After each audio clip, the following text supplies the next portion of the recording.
พี่น้องครับมื้อนี้บ่าวสีสิพาพี่น้องมาเบิ่งวิธีการใส่ปุ๋ยปาล์มเพื่อบ่ให้ปุ๋ยน่ะมันหนีนะครับปุ๋ยให้อยู่กับต้นปาล์มและปาล์มได้ใช้ประโยชน์ได้หลายที่สุดมื้อนี้ได้รับเกียรติจากพี่บุญเชิดนะครับพี่น้องครับเขามาสอนวิธีการใส่ปุ๋ยปาล์มที่ถูกวิธีนะครับพี่น้องสำหรับการปลูกปาล์มในนาจังหวัดอุบลโอ้จัดไปเลยครับปาล์มงามนะครับสวัสดีอ้ายทรายได้รับเกียรติสวัสดีครับมื้อนี้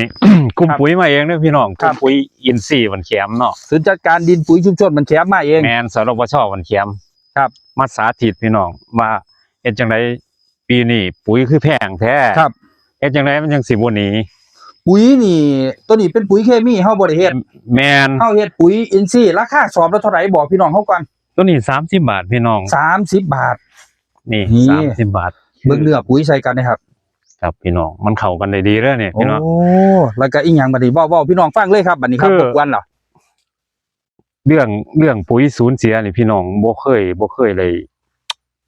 ยไอ้ฮู้ว่ามันเสียไปเท่าใดนั่นนะครับบ่าย1เฮาใส่ไปจังซี่ห้วยแนวนี้แม่นห้วยไปจังซี่ฝนบ่มาก็คือแดดระเหย2ถ้าฝนมาแห้งครับกะไปน้ำน้ำครับ3ถ้าบ่มีเศษอินทรีย์วัตถุมีแต่ดินต่อยแข็งแกแดนี่ก็ปุ๋ยสิตึงอยู่ในดินพืชเอาไปใส่บ่ได้โอ้นี่คือ3สาเหตุที่ปุ๋ยเฮาใส่แล้วบ่เกิดประสิทธิภาพ 100% นะครับมื้อนี้เลยสิมาว่าเฮ็ดจังไดปุ๋ยแพงๆเฮาใส่ไปแล้วมันจังสิบ่หนีครับผมหนีก็หนีให้หน่อยที่สุดนะรักษาไว้เพราะว่าเฮาสิประหยัดพี่น้องครับคือจากเฮาใส่ต้นละ5ถึง10กิโลกรัมครับต่อปีต่อต้นเนาะในอายุปาล์มซ้ำนี้ครับมันสิอยู่ระดับนั้นแต่ว่าเฮาอาจสิลดลงได้ถ้าลดการสูญเสียไปได้เฮาก็ลดจำนวนปุ๋ยลงได้โอ้ม่วนที่ระเหิดทิ่มแม่จักเปอร์เซ็นต์ครับพี่น้องไปคนมึงโหลดหน้าตกเป็นตะตกใจพี่น้องมันสูญเสียนะนี่คือวิธีการที่แม่นี่ก่อนอื่นเปิดดินออกซะก่อนพี่น้องเพราะว่ามันสิได้ซึมลงดินบางคนถ้ามีพื้นที่แปลงก็สมควรสิตัดหญ้าจังสิบ่แม่นถ้ามีหญ้ามีหยังก็ตัดออกให้มันถึงดินครับผมมันจังสิซึมลงดินมันจังสิบ่ระเหยหนีครับมานี่ประมาณนี้นะครับพี่น้องตอนนี้พระเอกของเฮาก็คือปุ๋ยหมักจากศูนย์สรปชกระสอบละ30 บาทเท่านั้น30 บาทตอนนี้ตอนหน้าบ่โหพี่น้องเพราะว่าผู้เพิ่นมาส่งวัตถุดิบก็ขึ้นไปเรื่อยๆโอ้ถ้าเพิ่นบ่ขึ้นเฮาก็บ่ขึ้นคือกันเป็นหยังอยู่ต้องเทกองแนวนี่ยายบ่ได้บ่หรือจังไดหรือการใส่ปุ๋ยที่ถือก็กองเป็นจุดไว้จังซี่บ่ครับตามหลักเฮาไปยายซ้ำนี่มันบ่เกิดประโยชน์พี่น้องโอ้มันหน่อยแล้วก็แดดก็แห้งไปเบิดครับบ่ายฝนมาก็ชะล้างนี่เบิดนี่ถ้าเฮาเฮ็ดแนวนี้หลักการของมันก็คือความชุ่มชื้นอยู่นี่หากมันก็สิมาอยู่โรงเรียนนี่หากมันสิเป็นหากอ่อนตลอดพี่น้องถ้ามันอยู่ลักษณะจังซี่แล้วก็ฝนมามันก็สิค่อยซึมกระจายไปในเมื่อฝนบ่มาแดดมาครับมันก็บ่ได้ระเหยหนีครับถึงฝนมามันก็ตัวนี้มีกบไว้1ใส่ปุ๋ย2ใส่ปุ๋ยหมักแม่น3ตัวนี้ก็ขาดถ้าบ่พี่น้องบ่มีก็ตัดหญ้าตัดหยังมาคุมเด้อพี่น้องเด้อถ้าบ่ได้เตรียมเฟืองไว้ตัวนี้สวนบ่าวศักดิ์ศรีเพิ่นมีพร้อมหมดทุกอย่างเลยพี่น้องมีเฟืองนะครับเป็นการปลูกปาล์มแบบแม่นเพิ่นขาดแต่ปุ๋ยตัวนี้ขาดแต่ปุ๋ยครับพี่น้องมื้อนี้นี่คือถ้าพี่น้องซื้อเฟืองมาคุมเบิดนี่พี่น้องก็เบิดหลายครับเฟืองเฮาก็นี่ขยายออกในลักษณะแนวนี้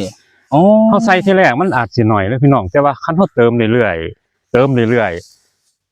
จุดของเฮามันก็สิขยายออกเฮาเติมเริ่มจากจุดนึงนี่เฮาคอยตีวงให้มันแม่นเติมหม่องเก่าแต่ว่ามันสิคอยอันนี้สะสมไปเรื่อยๆตรงนี้คือหลักการของเก็บอาหารครับเก็บอาหารไว้แล้วก็เกิดชีวิตอยู่ในนี้พี่น้องเด้อนี่เป็นจังไดชีวิตแนวใดประการนี้อยู่เนี่ยจุลินทรีย์อยู่ในนี้มันสิมีอาหารกิน มีน้ำมีความชื้น ครับ มีอากาศ ครับ มีอุณหภูมิที่เหมาะสม ตรงนี้มันสิเกิดการขยายตัวอย่างรวดเร็ว อืม ปุ๋ยเฮาใส่ซ้ำนี่ยูนิซี่ไปกิน มันสิเกิดสารอาหารอย่างหลายเลย ครับ มานี่พืชเฮาก็ได้กินเต็มที่พืชได้กินตลอดพี่น้องเพราะว่ามันสุ่ม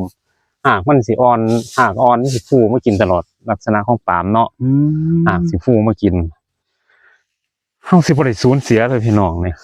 ถ้าน้ำหมดท่วมรวดอีหลีนี่บ่เสียชื่อแหลนละเฮยนี่ก็ปิดกันได้เลย ครับ แล้วก็ตึงในดินก็บ่มีปัญหาเพราะว่าจุลินทรีย์ทำงานอยู่นี่สิคอยย่อยสลายปุ๋ย เป็นทั้งอาหารเป็นทั้งบ้านเป็นทั้งที่เก็บนี่พี่น้อง ครับ ปุ๋ยเฮาก็เป็นอาหารชั้นเหลวของจุลินทรีย์เพราะฉะนั้น แบบนี้เป็นแบบที่รักษาปุ๋ยเฮาบ่ให้สูญเสียแม้แต่เม็ดเดียว อืม นี่คือ มันอาจสิน้อย แต่ว่าต่อไปมันก็สิค่อยขยายขึ้นเรื่อย ครับ ๆ ผ ถ้าม ผู้ใดบ่สวงก็ฝนมาสุ่มชื้นดีๆก็อยากหยอดน้ำมันก็หยอดไป โอ้ แต่ว่าหลักๆให้มาอยู่2จุดเด้อพี่น้องเด้อ มื้อนี้เทียดให้พี่น้องเบิ่งนี่นี่2 จุด แม่นให้มากินก็สิเฮ็ด4จุดมันก็นี่ เฮ็ด2จังค่อยขยายนี่เปิดไว้ให้เรียบร้อยครับพี่น้องครับ อ่า อ๋ นี่ อบ่ต้องใหญ่แห้งประมาณจัก4-50 เซน ปุ๋ยเฮาก็ประมาณนี้แล้วพี่น้องคอยเติมไปเรื่ คอ อย ยเติม ๆฝนมา ไปเรื่อยๆ เฮาก็อยากมาเติมก็มาเติม อืม นี่เฮาสิประหยัด ปุ๋ยโอ้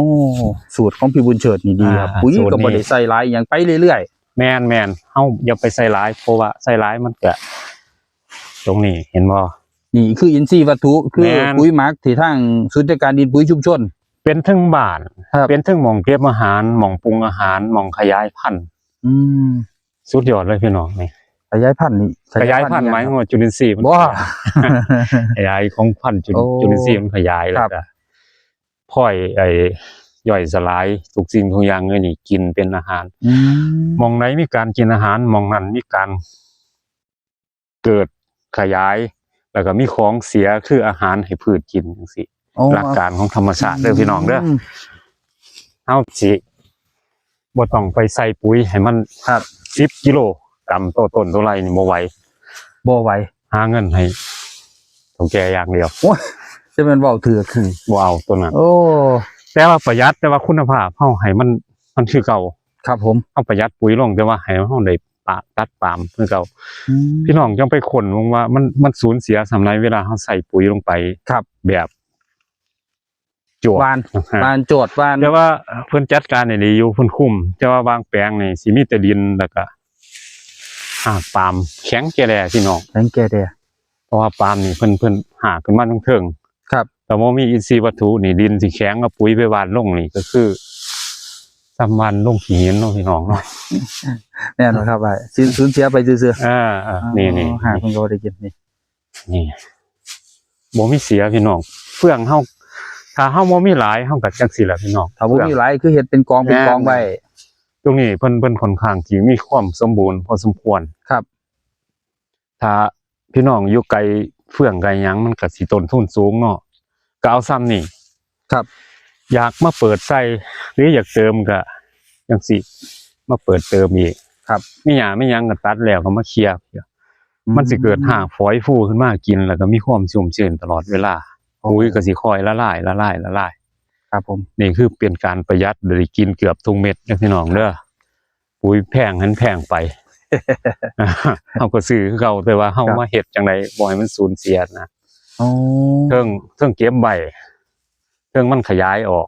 ครับ อาหารที่มันกินไปนี่มันก็ขยายออกเลยกินหลายมันซะ ครับ นี่หลักการของผึ่งเคมีกับธรรมชาตินำกันพี่น้องเฮาขาดบ่ได้ดอกแต่ว่าผู้จัดการอีกคืออินทรีย์นี่ล่ะคือจุลินทรีย์ ครับ ขาดบ่ได้ แต่ว่าถ้าพี่น้องเฮ็ดคือเพิ่นนี่ก็ถือว่าดีแต่ว่าพี่น้องต้องมีต้นทุนหลายพอสมควรเด้อ เฟื่องเลยครับ เฟื่องแล้วก็ปุ๋ย ถ้าเฮาย้ายไปจังซี่ การสูญเสียโอกาสสูญเสียมันก็หลายเนาะ ครับ ถ้าเป็นจุดเฮาก็คุมได้ อืม ถามว่ามันได้กินบ่ที่จริงมันหากินเวลาฝนมามันก็สิซึม มันก็สิ แม่น โอ้ แม่น ปุ๋ยมันก็สิซึมมาหาหมู่มัน แม่นหากอยู่พุ่นก็ได้กินมันสิ